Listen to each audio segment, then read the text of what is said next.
December మాసానికి వచ్చేసాం.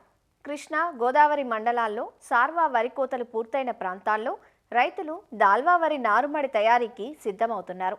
సార్వాతో పోలిస్తే దాల్వా సాగులో సమస్యలు తక్కువనే చెప్పాలి.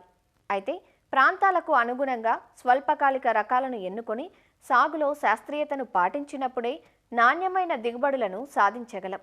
ముఖ్యంగా 120 నుంచి 130 రోజుల పంటకాలం కలిగి కాండం దృఢంగా ఉన్న రకాలు చీడపీడలను తట్టుకొని చేనుపై పడిపోని వంగడాలను సాగుకు ఎంచుకోవాలంటూ రబీకి అనువైన వరి రకాలు, వాటి గుణగణాలను వివరిస్తున్నారు పశ్చిమ గోదావరి జిల్లా ఉండి కృషి విజ్ఞాన కేంద్రం శాస్త్రవేత్త డాక్టర్ పొడపాటి వినయలక్ష్మి.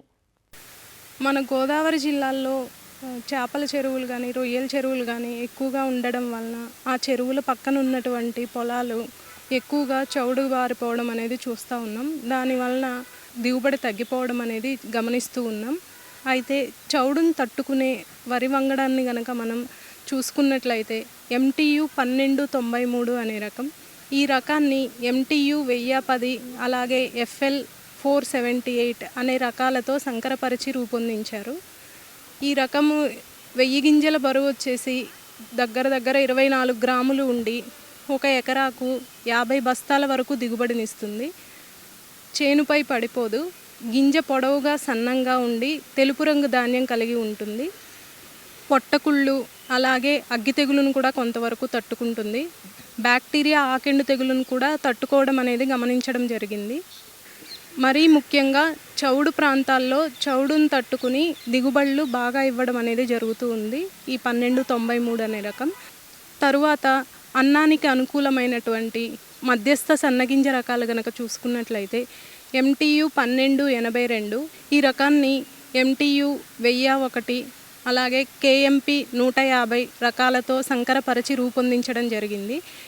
గింజ మధ్యస్థ సన్నంగా ఉండి తెలుపు రంగు ధాన్యం కలిగి ఉంటుంది.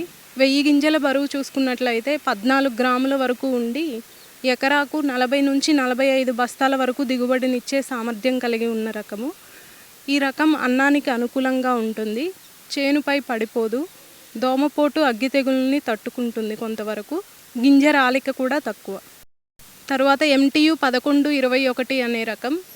ఈ రకాన్ని BPT 5204 అనే రకంతో సంకరపరిచారు. మన గోదావరి జిల్లాల్లో ఎక్కువ మంది రైతులు 70% పైగా రైతులంతా కూడా దాల్వాలో ఈ 1121 అనే రకాన్ని ఊడ్చడం అనేది జరుగుతూ ఉంది ఇప్పటికీ కూడాను. ఈ 1121 అనే రకం చూసుకున్నట్లయితే గింజ మధ్యస్థ సన్నంగా ఉండి తెలుపు రంగు ధాన్యం కలిగి ఉంటుంది. 1000 గింజల బరువు చూసుకున్నట్లయితే 20 గ్రాముల వరకు ఉంటుంది. దిగుబడి చూసుకున్నట్లయితే మనకి ఎకరాకు చూసుకున్నట్లయితే 50 బస్తాల వరకు కూడా దిగుబడి అనేది వస్తూ ఉంది రైతులకి. ఇంకా గింజరాలిక తక్కువ, చేనుపై పడిపోదు, కొంతవరకు దోమపోటు, అగ్గి తెగులును కూడా తట్టుకుంటుంది. ఈ రకం యొక్క కాలపరిమితి చూసుకున్నట్లయితే 125 నుంచి 130 రోజులు.